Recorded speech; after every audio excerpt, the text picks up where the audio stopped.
Newsbreak! Sa headlines kan mga barata pagpapakarhay kang Andaya Highway makakatabang sa ekonomiya kang Nagasin Camarines Sur. Bicol Regional Project Monitoring Committee kang Regional Development Council binisita ang mga patrabaho sa tinampo sa Camarines Norte, Camarines Sur asin Albay. PNP Bicol Acting Regional Director Police Brigadier General Erosito Miranda nagbisita sa Camarines Sur Police Provincial Office. Mga atleta kang Naga College Foundation nakabali sa palarong panlunsod, naghakot ng medalya. Uya mga bareta sa aldaw na ini, ako po si Cristin Reyes. Tubod si Naga City Mayor Leni Robredo na may positibong epekto sa ekonomiya kan syudad ni Naga kung mapapakarhay ang Andaya Highway. Kabali na digdi ang paghuros kan presyo kan mga produktong pinagdadara sa syudad. Uyang sa kuyang report.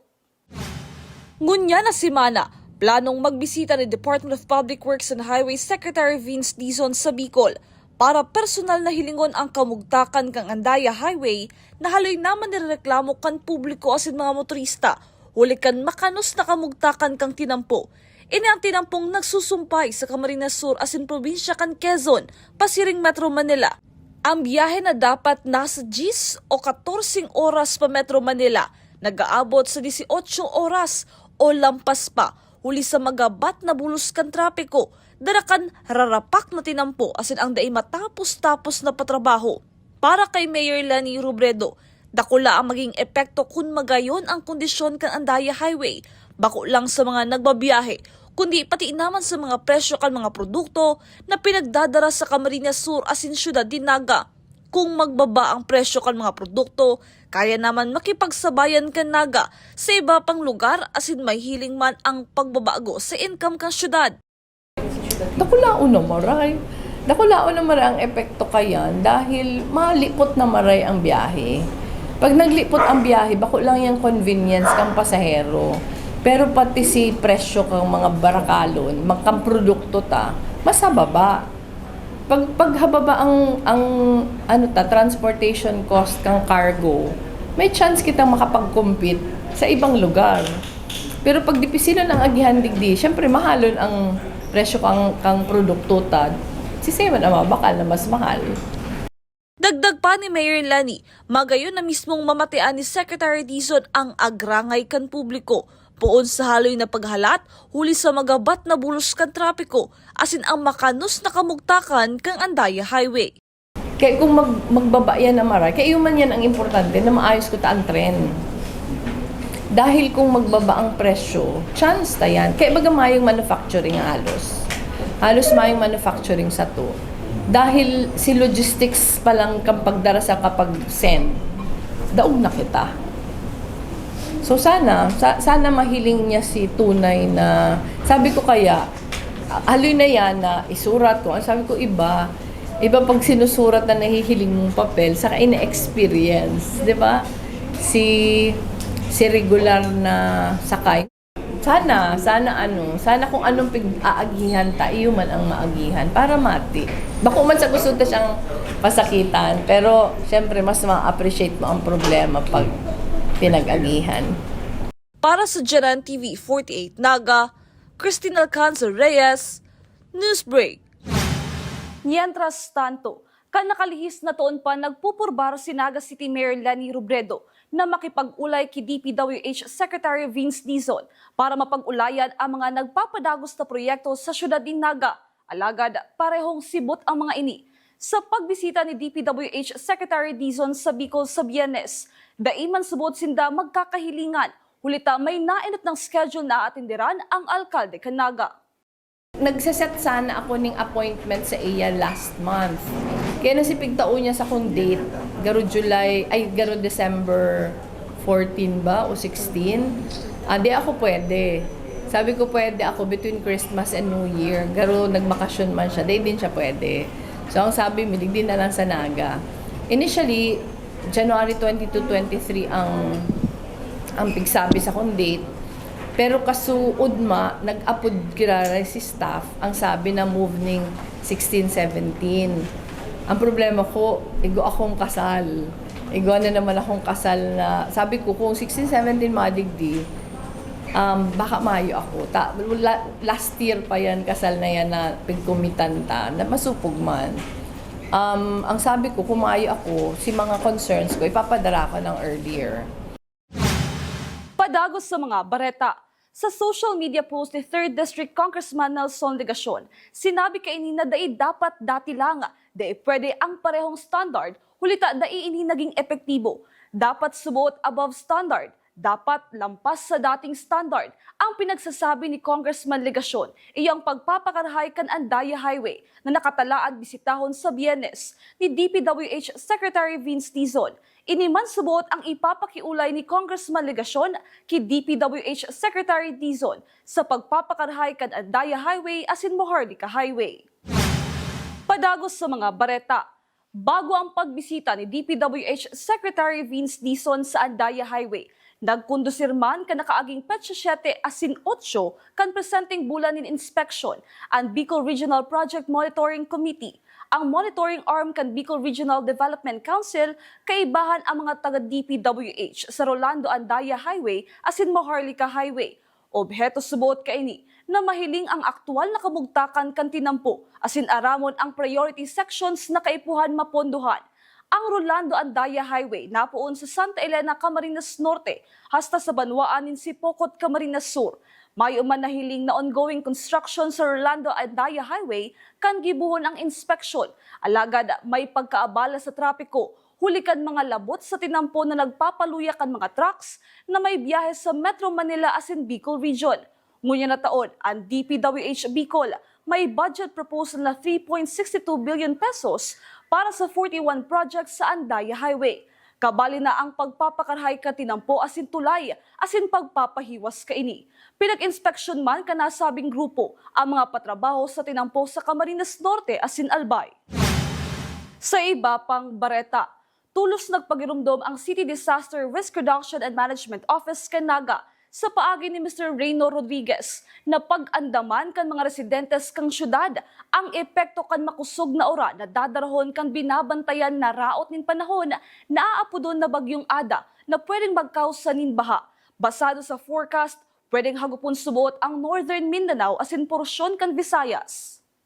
Based on forecast po, duman sa mga models, ang pwede pong hagupon itong Northern Luzon, Northern Mindanao, tapos itong Southern, saka mid part po kang Visayas.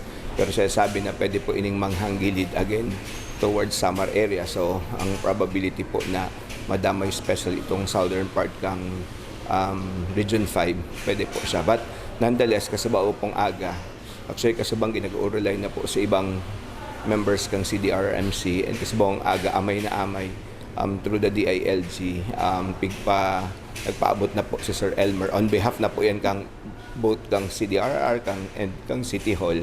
Pagpapagirumdum po sa tuyang mga nasa barangay, si mga punong barangay staff po na mag-antisipar. So itong usual to pong ginigibo na may prepare si mga waterways, si mga clogs, tanganing just in case po may pag-uran. Kasi ang probability po, ang epekto sa tuya is uran. Daiman ni pig-aasahan na mag-develop as full na typhoon. So pwedeng umabot po sa tropical depression. So kung ini po ang pinaka-anticipate na po si pag-uran, kung sa inyo ang perming kinakahandalan kan mga taga-Naga, and hopefully through the early preparation, maging ready ulit kita na just in case may perang aldaw na pag-uran, preparado po si mga waterways. Sa samuyang pagbabalik, Acting Regional Director kan PNP Bicol, bisita kan Camarines Sur Police Provincial Office. Yan asin iba pang nangingenot ng mga bareta. Tigdilang yan sa Janan TV 48 Naga News Break.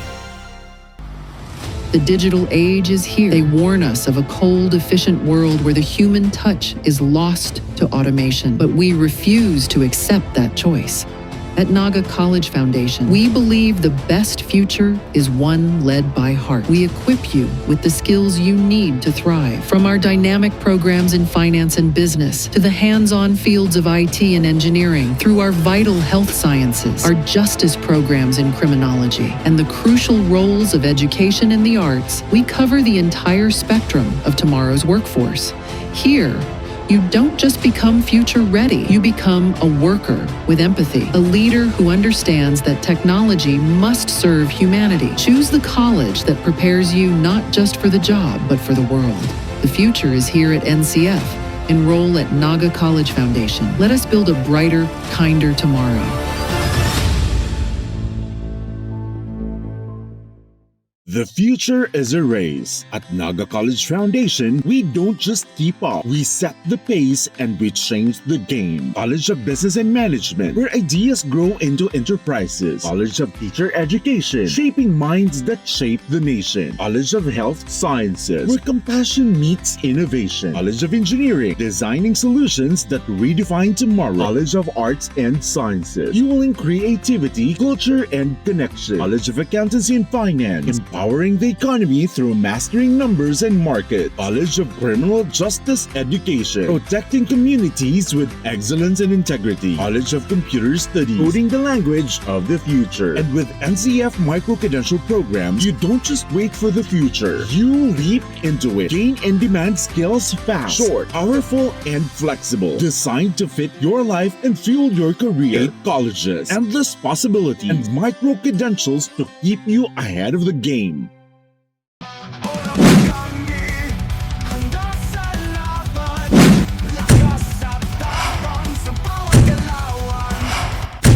Ano, morag ka?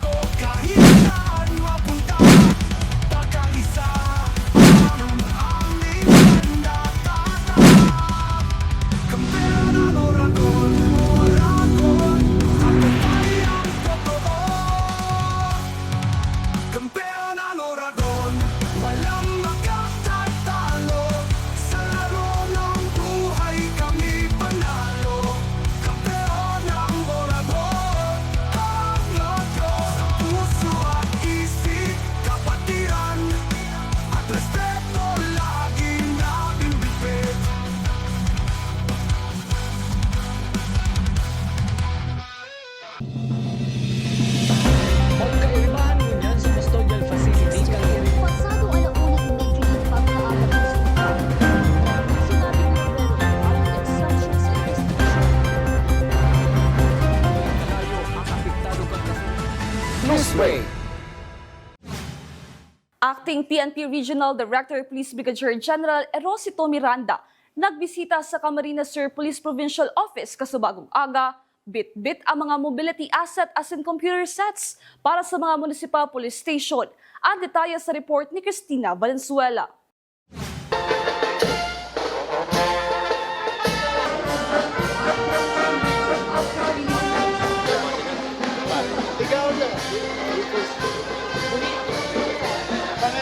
Sa pagbisita kasubang aga sa Camarines Sur Police Provincial Office ni Acting Regional Director Police Brigadier General Erosito Miranda kan PNP Bicol, bit-bit niya ang mga direktiba kang Regional Office na dapat subuot na susunod kan PNP Camarines Sur asin Naga City Police Office.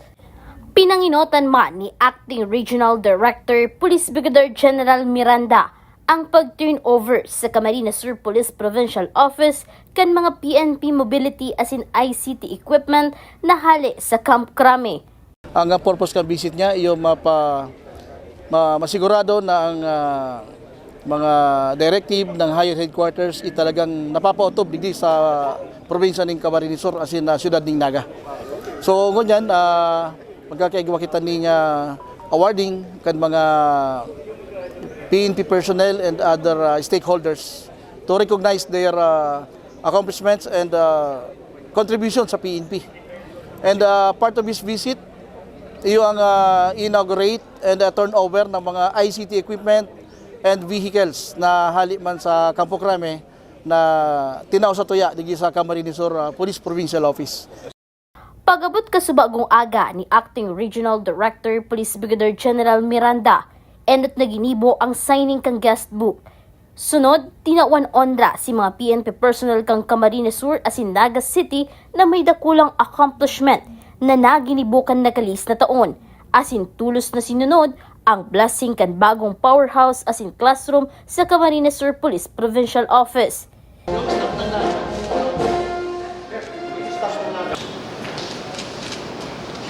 in Naga City.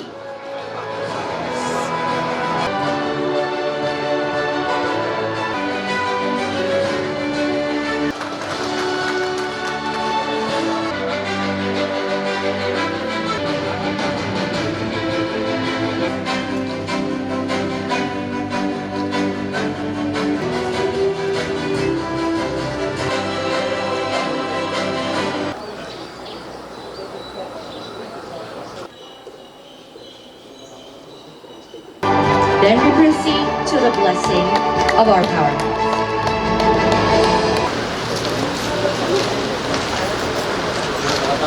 Asin pinag-turn over kaini ang 37 na computer, sarong laptop, tulong mobility assets, 5 motorcycle patrol, 36 na combat helmet asin 2 machine gun na hali sa Camp Crame. Ang kada municipal police station sa Camarines Sur ang nakaresibiman nintig sararong computer. Ang Iriga MPS, Sangay, Garcho Torena, Kamaligan asin Pasakaw MPS ang nakaresibiman nin motorcycle patrol. Mantang mobility asset man ang itinao sa Municipal Police Station Kang Lupi, Calabanga asin Lagunoy. Sa Camarines Sur 1st asin 2nd Provincial Mobile Force Company, itinao ang enhanced combat helmet asin machine gun. Para sa Janan TV 38 Naga, Cristina Valenzuela, Newsbreak. Mientras tanto, ang mga equipment na pinag-turn over sa kada municipal police station ang makakatabang para madaling masimbagan kan PNP Camarines Sur ang anuman na krimen o insidente na kaipuhan ang pagresponde. Sigon kay Provincial Director Police Colonel Virgilio Olalia Jr. kan PNP Camarines Sur, huli kaini, madagdag man ang bilang kan mga ma-responding patrollers. Dagdag pa ni Police Colonel Olalia, gabos na municipal police station kan Camarines Sur, may sadiring patrol cars. Alagad basado sa operational analysis, mas nangangaipuhan ngunya nin dagdag patrol cars ang Lagunoy MPS, Lupi asin Calabanga MPS. Alagad siniguro ni Police Colonel Olaya na gabos sinda makakaresibin nin dagdag man na patrol cars. Ito ng mga patrol cars na lang, mas madadagdagan yung mga magre-responde mga patrollers with the aid of these vehicles para mas madali tang matugunan yung pag-responde within 5 minutes. Mas madali, mas efficient yung ating pag-responde. Halos lahat naman ng patrol car, mayroon tayong mga, lahat ng police stations may mga patrol cars. Itong mga bago ngayon, ito yung mga base sa ating operational needs analysis, mas nangangailangan pa ng additional patrol cars, kaya sila muna. But lahat sila magkakaroon ng mga patrol cars, additional.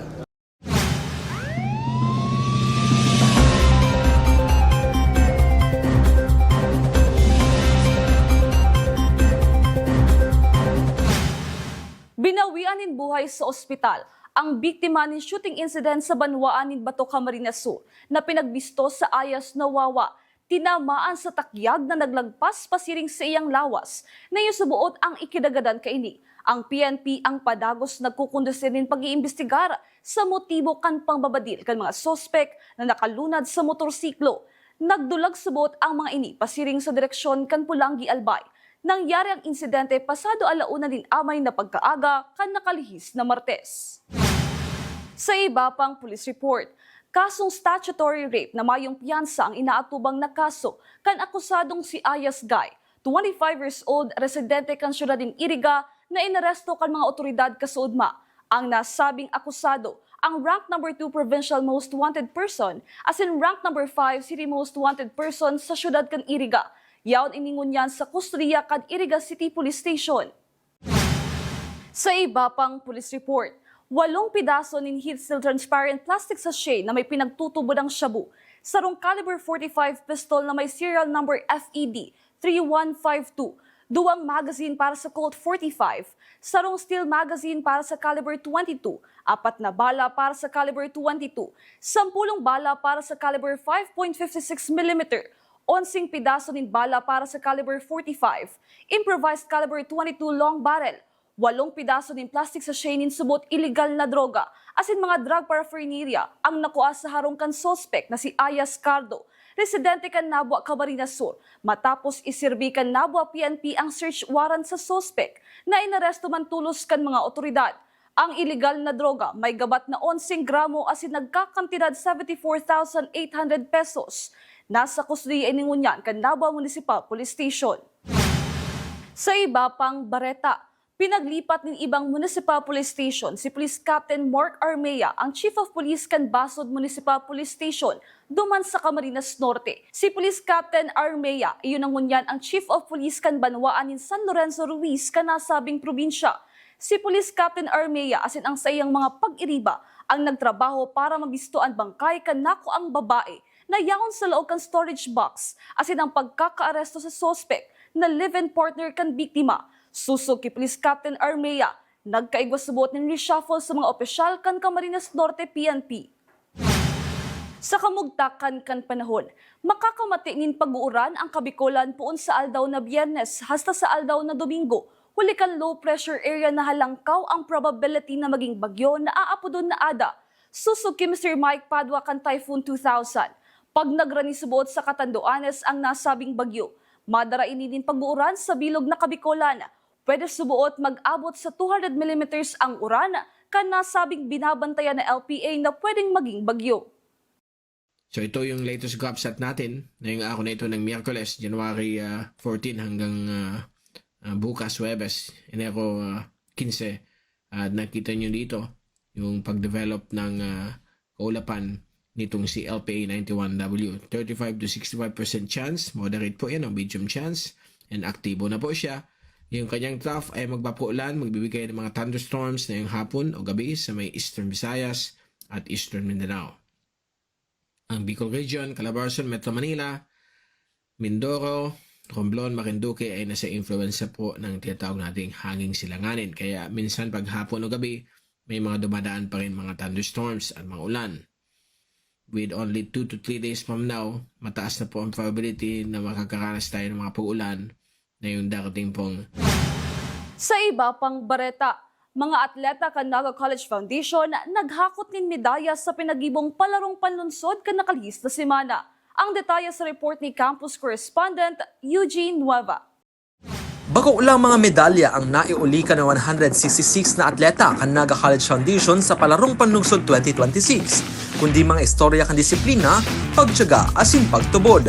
Sa kada lugar na kinakawatan sa syudad ni Naga, ipinapahiling kan institusyon na ang paglaban bako lang sa score, kundi nasa dedikasyon na sa indang ipinapahiling. Naghatod tulos sin kapangganahan ang NCF Archery kung saan may Bicol Meet Qualifiers. Ipinahiling man kan NCF Arnis an sa indang talento. Nakaguno sinda ng 7 golds, 9 silver as in 5 bronze medals. Nagsunod digdi ang NCF Athletics kung saan nakatipon ng 16 golds, 12 silvers as in 12 bronze na medalya. Sa badminton, nagkamada ining gold medal sa secondary level. Sa basketball girls, pinagdeklara ining city meet champion ang NCF Lady Tigers. Mantang nagpabisto man ang billiards team na may 3 golds, 2 silver as in 2 bronze. Ang strategic chess game nakakuha ng 4 golds, 2 silvers, 2 bronze, padagos man ang pamamayagpag kan NCF Dance Sports matapos makakuha ng 7 golds, 14 silver, 3 bronze. Sa gymnastic nakapagpuli manindakol na medalya, arog sa aerobic as in rhythmic events, abot sa indang individual team competition. Ang fast-paced futsal game ay gawa man in Bicol Meet Qualifier sa Pencaksilat, dakula man ang naging ambag ninda kung kaya nakakuha sinda ng 4 gold medals. Sa sepak takraw, parehong girls as in boys team ang kampyon, sarong kapangganahan para sinda makaabot sa palarong Bicol 2026. Pag-abot man sa aquatic game, ang swimming igwang 5 golds, 15 silver as in 1 bronze. Habang ang table tennis, pigbisto man ang tibay kan kada parakawat sa manlain-lain na bracket kung sa'y nasungkit kan NCF ang 6 golds as in 1 silver. Sa taekwondo, igwa sinda ng 4 golds as in 2 silver medals. Patunay na igwa sinda ng control, disiplina as in combat sports. Sinigurado man kan NCF tennis team na makakorate ng 4 golds. Habang ang volleyball, sabay na binisto bilang kampiyon ang girls as in boys team. Sa weightlifting boys, igwang 4 na gold medals halin sa manlain na kategorya. Nagpapatunay kan silang pagdominar sa lado kan weightlifting. Sa kabilogan kan 84 golds, 56 silvers as in 32 bronze ang natipon kan Naga College Foundation sa nagtapos sa palarong panlusod ngunyan na taon. Para sa GNN TV 48 Naga, Eugene Nueva, Newsbreak. Yan ang mga bidang baretang nakalap kan mas pinakusog na puwersa kan Janan TV 48 Naga News ng Bicol Affairs. Day malingaw na i-follow ang samuyang official Facebook page, Janan TV 48 Naga. Padagos kaming mahatod din mga baretang garantisadong na ingenot asin napapanahon. I-hit ang subscribe button sa samuyang official YouTube channel, Janan TV 48 Naga, para updated kita sa mga bareta asin istoryang bidaan Bicolano. Ako po si Kristen Reyes asin ini ang Janan TV 48 Naga News Break. Tanga diri ko nababay na GNN TV 48 Naga. Kalma! Lumipat lang ang GNN TV 48 Naga sa channel 48.1. What? Direk, ang simple lang ng solusyon dyan. Kunin ang remote, pumunta sa menu Setup o Settings, at hanapin at pindutin ang scan at hintayin. Then, boom! Balik na sa GNN sa channel 48 mo. Para sa mga balitang nanguna at napapanahon, At sa mga programang suwak sa panlasa mo. tutok lang sa GNN TV 48 Naga, Bida ang Bicolano! Be a champion, be a tiger today. NCF's the quest, let's lightning your way. At the Naga College Foundation Basic Education Department, we provide an environment where innovation is nurtured and resources promotes collaboration and discovery. Our students benefit from hands-on learning in cutting-edge science and technology laboratories, bridging theory with practical application. We maintain a supportive institutional framework, ensuring a safe, clean, and academically focused atmosphere for every student. Beyond academics, our comprehensive facilities, including sports, develop leadership, teamwork, and discipline. NCF is proud to be a LASO accredited institution, a recognized mark of excellence and high-quality education. This is Naga College Foundation Basic Education Department. Changing the game. At NCF, we're all about that holistic grind. Hands-on training, real-world experience, and affordable education that gets you industry ready. Shoot to edit, dito from concept to screenwriting.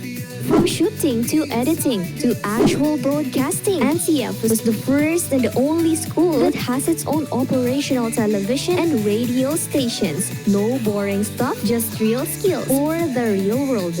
Jika na ba? Be a tiger today.